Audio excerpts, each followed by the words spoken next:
Hare Krishna. Material progress centers on having what we want. Spiritual progress centers on wanting what we have.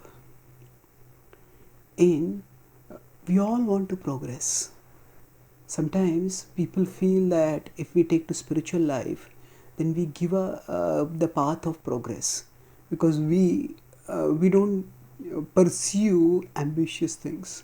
That is actually false. Both material life and spiritual life involve progress, but the definitions of progress are different. In material life, uh, people say that we are progressing when we get the things that we don't have. So, for example, if a person gets a bigger house, a bigger car, more fashionable clothes, more expensive gadgets, then they say that we are progressing. And this notion of progress leads actually to endless anxiety because no matter how much we have, we always keep wanting more and more.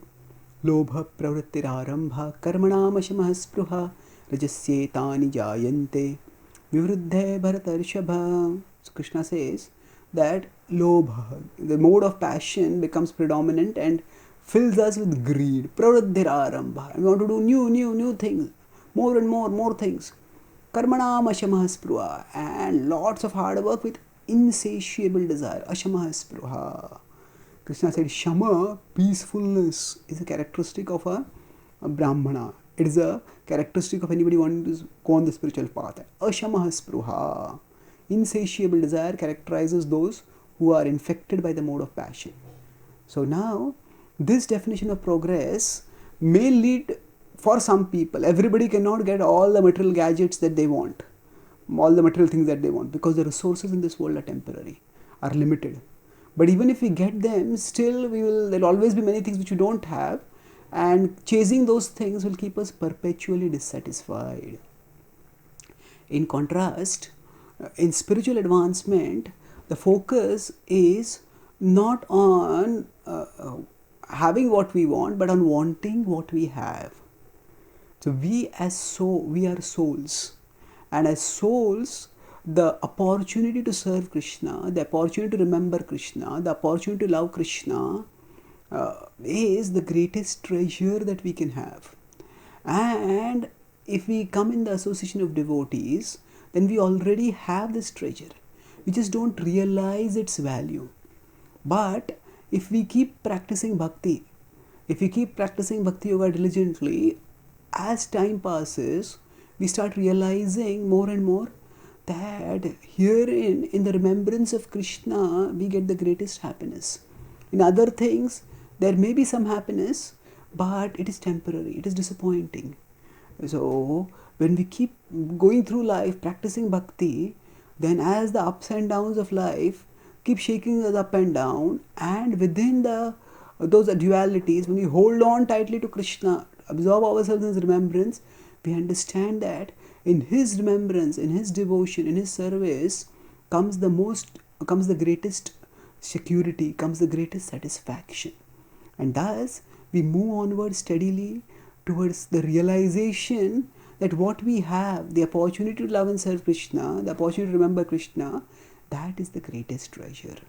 And this realization of what one has, of the realization of the value of Krishna consciousness, of spiritual consciousness in general and Krishna consciousness in specific, that realization is the greatest achievement. Krishna says that the topmost yogis, the yogis who have attained samadhi, they get this realization. In 6.22 he says, Yam labdhva cha param labham manyate nadhikam tataha yasmin sthito nidukkhena guruna api vichalyate tam vidya dukkha sanyogam viyogam yoga sangitam. So he says, Yam labdhva, having attained this, cha aparam labham manyate nadhikam tataha.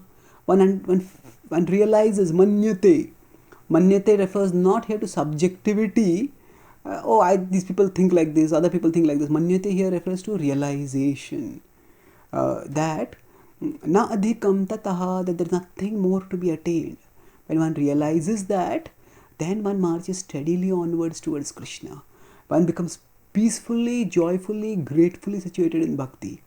So when we learn to want what we have, we already have Krishna in our heart, but we don't want him. We want things of this world. When we learn to want what we have, we want Krishna to realize and relish Krishna's remembrance, then we make spiritual progress. And when that want for Krishna becomes greater than all other wants, then we attain spiritual success. We attain Krishna's eternal abode. Thank you. Hare Krishna.